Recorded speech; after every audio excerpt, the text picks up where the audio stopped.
missiles in a war-torn country to waves crashing in Coney Island. It's a complicated future for Ukrainians arriving in New York City. Hundreds of thousands who fled to safety in America are now caught in an immigration limbo. Stanislav Holotiuk is one of them. He left his job and family behind in Kyiv as Russian bombs ravaged the city. But now he's struggling to survive thousands of miles away from the war zone. Current News' Jessica Easthope joins us now with his story. Hi, Jess. Hi, Christine. Stanislav Holotiuk came to New York as part of the Uniting for Ukraine program, a Biden administration initiative that gives Ukrainians temporary protected status in the United States if a sponsor helps them with money.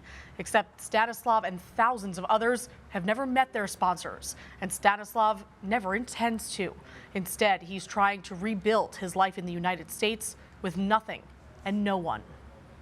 We just moved so that waves won't come to our tent. Coming from a country taken over by violence and destruction, Stanislav Holotiuk says anything is an upgrade. It wasn't the worst part. Even living in a tent under the Boardwalk in Coney Island.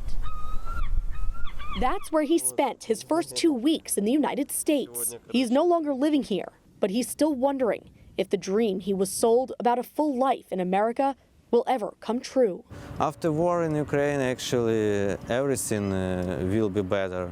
But I thought that America could help really more. Stanislav and more than 117,000 other Ukrainians came under the Biden administration program, Uniting for Ukraine. It allows Ukrainians to apply for temporary protected status as long as they have a sponsor giving them financial support. But Stanislav doesn't know his sponsor.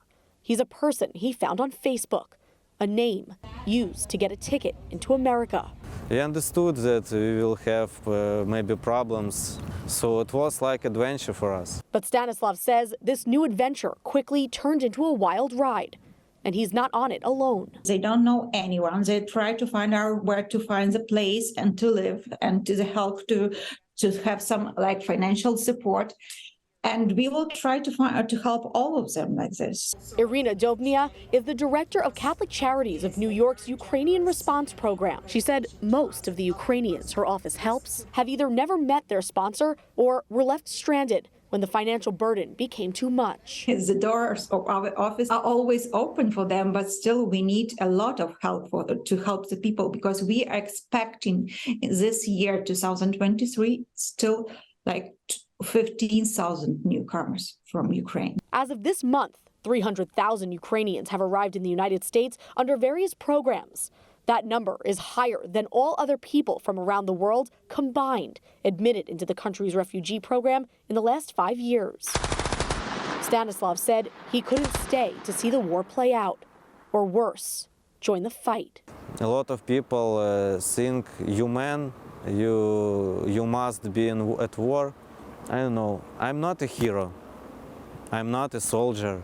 Heroes, Ukrainian soldiers, they're heroes. I'm not a hero. Stanislav is a computer programmer by trade.